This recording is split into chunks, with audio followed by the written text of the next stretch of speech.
नमस्कार मित्रांनो, प्रवीण उडेकर ह्या यूट्यूब चॅनलमध्ये आपले खूप खूप स्वागत. मित्रांनो, कशात मजेत ना असायलाच पाहिजे. मित्रांनो, तुम्ही म्हणाल की आता हे साहेब सगळ्या काय गोष्टी वेगळ्या आहेत, आम्ही थंबनेल पाहतोय, परंतु व्हिडिओ शेवटपर्यंत पहा, ऐका व्यवस्थितरित्या. एक वेळ ऐकला नाही तर दुसऱ्यांदा ऐका, दुसऱ्यांदा ऐका, तिसऱ्यांदा ऐका, तुम्हाला समजेल जे मला काय म्हणायचं आहे. आणि या गोष्टी आपल्याला काय असायला पाहिजेत साहेब? आम्हाला काय जरुरीचं आहे का? हो, जरुरीचं आहे. ही माहिती आपल्याला असणं जरुरीचं आहे, कारण आपल्याशी निगडीत आहे. जो रेपो रेट असतो तो आपल्याशी निगडीत आहे. प्रत्येकाने होम लोन घेतलेलं आहे, प्रत्येकाने पर्सनल लोन घेतलेलं आहे. त्यामुळं हे असणं जरुरीचं आहे का नाही सांगा बरं? आहे ना? तर आहे.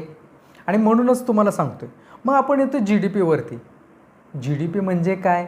मी मध्यंतरी एक लाईव्ह टेलिकास्ट केलं होतं आणि त्याच्यामध्ये GDP विषयी प्रश्न विचारले होते. आपले हुशार आहेत हो सुरक्षा रक्षक, फटाफट त्यांनी उत्तरं दिली. फार सुंदर आवडलं आपल्याला आणि म्हणूनच हा विषय मी घेतो आहे. तर मित्रांनो, GDP म्हणजे काय? ग्रॉस डोमेस्टिक प्रोडक्ट, बरोबर आहे की नाही? आता हे जे आहे आपला भारताचा GDP सध्या आत्ताच कालच जाहीर झाला आहे. GDP 7.7 7.7%. जगात आपल्या देशाबरोबर कोणच नाही, कोणीही नाही आहे. एवढं युद्ध झालं, एवढा गोंधळ झाला, अरे ते तेलाचे बोंबोम, तरीही GDP. आमचे पंतप्रधान म्हणतात की अरे बाबा ते सोनं खरेदी करू नका, आमचं हे असं करू नका, आणि आपलं GDP बाबा बाबा बाबा, जग हैराण झालं आहे. ते डोनाल्ड ट्रम्प तर आता ते ट्रम्प काय तर ते डमडम डमडम बाजे डबरू असं झालं असेल त्याला. हां, अरे विचार करण्यासारखी गोष्ट आहे, कारण 140 कोटीचा देशच आहे हा. इथे तर सगळ्या काय गोष्टी, मार्केट खूप मोठं आहे मार्केट. आणि मार्केट व्हॅल्युएशन आणि मार्केटमध्ये यावं. तुम्ही म्हणाल की साहेब ते 1,500 रुपये दिलं होतं सरकार, हे असं तसं पैसा वाटप करते, ते मार्केटमध्ये फिरला, मार्केट कॅपिटलसुद्धा वाढलं हो. आता तुम्ही साधारणतः आपण पाहत असाल तर दादर मार्केटमध्ये, दादर पश्चिमेला जे मार्केट आहे त्या मार्केटमध्ये सणवारासाठी तुम्ही जर कधी गेला असाल कोरोना काळाच्या अगोदर, पाय ठेवायला जागा नसतो, पाय ठेवायला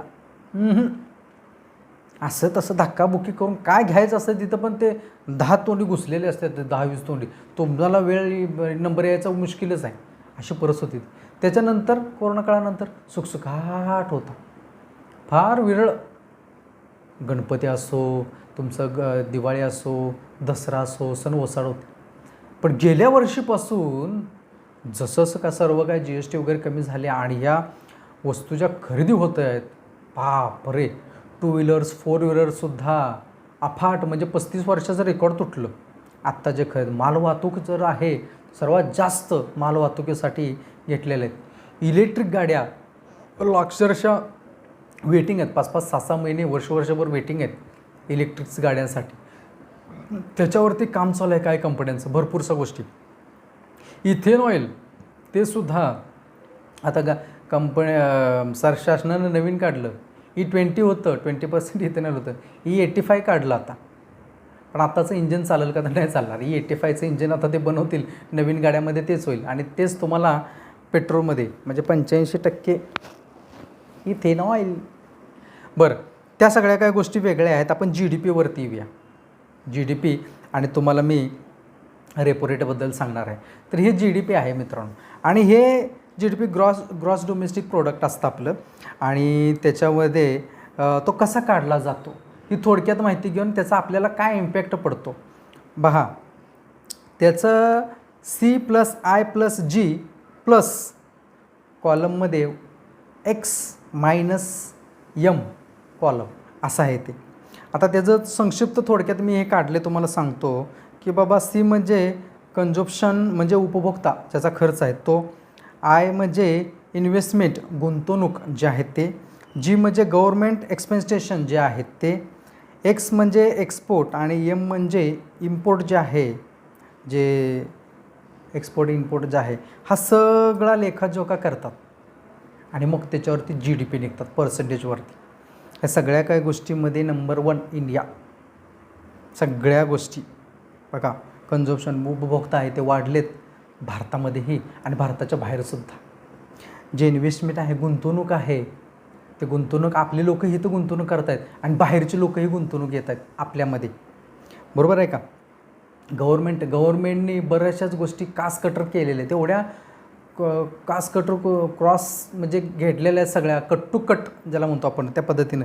आणि म्हणून सुद्धा सरकारी खर्च जो आहे तो सरकारी खर्चसुद्धा कमी प्रमाणामध्ये सगळ्या काही गोष्टी त्याने आणल्यात. एक्सपोर्ट आपला चांगला, इम्पोर्ट आहे जो आपला इम्पोर्ट आपल्याला कमी करावा लागत होता आणि तो ज्या ज्या गोष्टीत होता त्या गोष्टी पंतप्रधान आपले जे आहेत त्यांनी आव्हान तर केलं होतं की ते आपल्याला या पेट्रोल आहे, डिझेल आहे, गॅस आहे, जो आपला सोनं आहे, हे खरेदी करू नका 1 वर्षासाठी.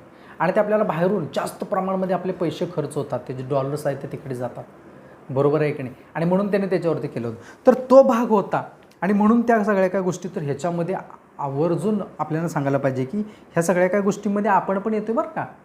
GDPमध्ये ह्याचा फरक पडतो आपल्या सगळ्या गोष्टीवरती, बरोबर आहे की नाही. गुंतवणूक नवीन आली की रोजगार वाढतात, रोजगार निर्मिती होते. वेगवेगळ्या इन्फ्रास्ट्रक्चरचे प्लॅन आहेत जे आता चालू आहेत मुंबईमध्ये, मेट्रोचे, बुलेट ट्रेनचे, आणखीन काही हायवेज बनत आहेत, किती काय काय प्रकारचं बनतं आहे. मेट्रो आता सगळ्या काही मेट्रो चालू होतात. एका ठिकाणी जर मेट्रो चालू झाली ना, आता ती बोगद्यातली मेट्रो म्हणतो ना सर्वजण, अहो तिथं आमच्या सुरक्षा रक्षक मंडळाचे 400 लोक आहेत का नाही, सुरक्षा रक्षक मंडळाचे.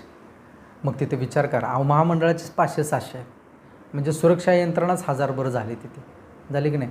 मग तिथे लागणारा स्टाफ जो आहे तो, तिथे लागणारे जे इतर कामगार आहेत ते, किती रोजगार निर्माण झाला पाहिलं का नाही तेवढ्या ह्याच्यामध्ये. अजून भरपूरसे चालू होणार आहेत का. तर ते गोष्ट. आता आपण जाऊया रेपो रेटकडे. रेपो रेटसुद्धा का महत्त्वाचं आहे तुम्हाला सांगतो बरं का, फार अत्यंत जरुरीच आहे. कारण आपण जो कर्ज काढतो की नाही, कर्जाचा टक्का त्याच्यात फरक पडतो. RBIनं आत्ताचं पतधोरण जाहीर केलं आणि आत्ता आपला जो रेपो रेट आहे तो 5.25%, 5.25% म्हणजे आहे तसाच राहिला, थोडासा कमी झाला आहे. थोडासा कमी झाला तर आपल्या जर काय कर्ज असतं, जे कर्जाचे हप्ते असतात त्याच्यामध्ये कमी झाला पाहिजे. बँका करत नाहीत बरं का, ते आपल्यालाच करावं लागतात. तर रेपो रेट कसं आहे बाबा, मॉनिटरी पॉलिसी आहे, कम्युनिकेशन MCP ज्याला म्हणतात ते त्या पद्धतीने, म्हणजे मॉनिटरी पॉलिसी कमिटी ती MCP ही ठरवतं सगळं रेपो रेट वगैरे काय, RBIचं हे सगळ्या गोष्टी. त्याच्यामध्ये काय आहे, पहिली गोष्ट आहे महागाई.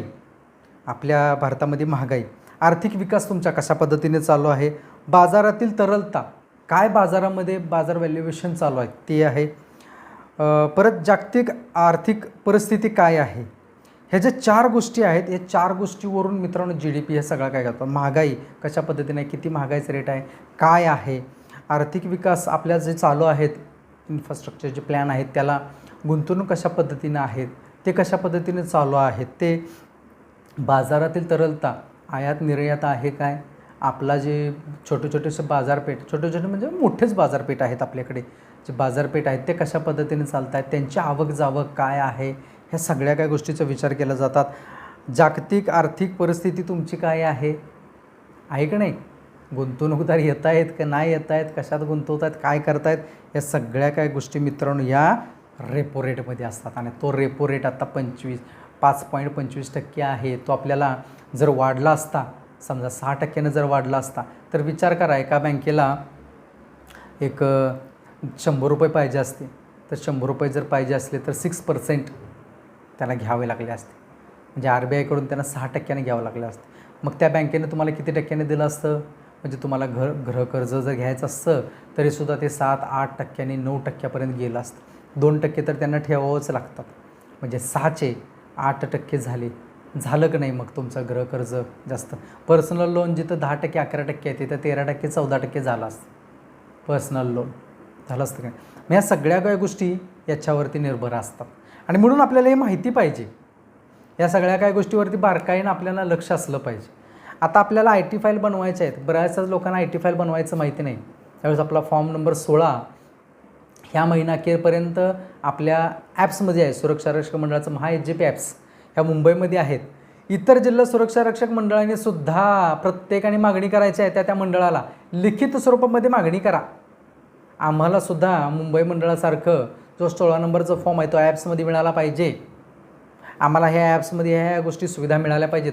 महा HGP ॲप्स आहे तो आम्हाला मिळाला पाहिजे, त्याच्यात ह्या सगळ्या सुविधा आम्हाला मिळाल्या पाहिजेत अशी मागणी धरा. प्रत्येकाने तेथील स्थानिक जे संघटना प्रतिनिधी आहेत त्यांनीसुद्धा मागणी करा त्या सुरक्षा रक्षक मंडळाकडे आणि ते करून घ्या. फार जरुरीचं आहे ते होणं, सध्या तुर्तास ते करून घ्या. मग बाकीच्या पुढच्या गोष्टी पुढे करा, पण सध्या जे आहे ते करून घ्या. मुंबई मंडळामध्ये लवकरच आपल्याला ते पाहायला मिळेल फॉर्म नंबर 16 आणि जसा येईल तसा IT फाईल रिटर्न करून घ्या. बोले अरे काय आम्ही ते टॅक्स भरत आम्ही काय हे करत नाही, तरीसुद्धा आता म्हाडामध्ये घर घेताना त्यांना विचारा, त्यांना करावं लागलं. बरं त्यांना ते पैसे जे आहेत ते भरावे लागले का नाही? का? कारण त्यांनी जो वेळ दिला होता सरकारने, बाबा ऑगस्ट महिना असेल किंवा सप्टेंबर महिना असेल, एक तारीख दिली असेल, त्या तारखेच्या आतमध्ये तुम्हाला ते करावं लागतं. मी दरवर्षी बनवतो, दरवर्षी आपल्याला जरूरत असो अगर नसो, पण दरवर्षी मी सरकारला हे सांगतो आहे की माझ्याकडून हा इन्कम सोर्स आहे आणि माझा खर्च इन्कम सोर्स आणि मी याच्यातून काय टॅक्स पेएबल मी नाही आहे. त्या IT फाईल रिटर्न करून मी घेतो दरवर्षी. आम्ही सुरक्षा रक्षक सामाजिक उत्कर्ष सेवा संस्था ही संस्थासुद्धा बनवली. त्या संस्थेचंसुद्धा ऑडिट करून आम्ही IT फाईल रिटर्न करतो. संस्थेचंसुद्धा पॅन कार्ड आहे त्यामुळे ते IT फाईल रिटर्न आम्ही करतो. गेल्या वर्षी केलं तर ह्या वर्षीही करणार आहे. एकदम शासनाला आम्ही सांगतो आहे की बाबा त्या कसोटीमध्ये राहून की आम्हीसुद्धा या सगळ्या काही गोष्टी शासनाच्या नियमावली पाळतो, आपणसुद्धा पाळाव्यात मित्रांनो. तुर्तास थांबूया. या सगळ्या काही गोष्टी तुम्हाला हा सगळा विषय कसा वाटला, शेवटपर्यंत तुम्ही व्हिडिओ पाहिलात त्याबद्दल आपले खरोखरच आभार मानायला पाहिजेत. आणि व्हिडिओ आवडल्यास लाईक करा, शेअर करा, चॅनल सबस्क्राईब करायला विसरू नका. जाता भेटूच आपण पुढील व्हिडिओमध्ये. तोपर्यंत आपली सर्वांची काळजी घ्या. नमस्कार.